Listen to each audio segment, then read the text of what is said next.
మా చెల్లి చిన్నప్పుడు ఇంట్లో నుంచి పారిపోయింది. ఏం జరిగిందో ఫుల్ వీడియో చూస్తే మీకు అర్థమైపోతుంది. హలో అందరికీ, రొయ్యల కూర ఇలా చేసి పెడితే పిల్లలు కూడా తినేస్తారు. సరే, ఈ రొయ్యల కూర ఎలా చేశానో ప్రాసెస్ అంతా వీడియోలో ఉంది. ఇప్పుడైతే మనం కొన్ని ముచ్చట్లు చెప్పుకుందాం కజిన్స్ గురించి. అమ్మమ్మ వాళ్ళ ఇల్లు అంటే ఎవరికి ఇష్టం ఉండదు చెప్పండి? అందరికీ ఇష్టమే కదా. మేమైతే అక్కడే చదువుకున్నాము. అమ్మమ్మ వాళ్ళ ఇంట్లో 4 మెంబర్స్ కజిన్స్ చదువుకున్నాం అనమాట.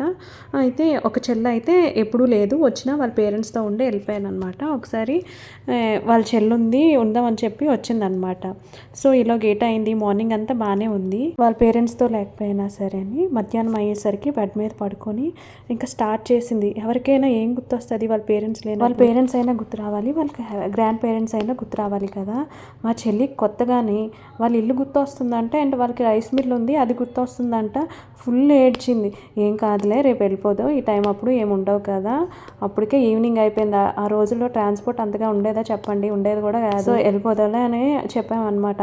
ఉన్నది ఇంట్లో నుంచి సడన్గా పారిపోయింది. మేము ఇంకా దాని వెనకాతలు పరిగెట్టడం స్టార్ట్ చేసామన్నమాట. అందరూ చూసి మా ఇంట్లో షాక్ అయిపోయారనమాట. దేవుడా అనుకున్నాం.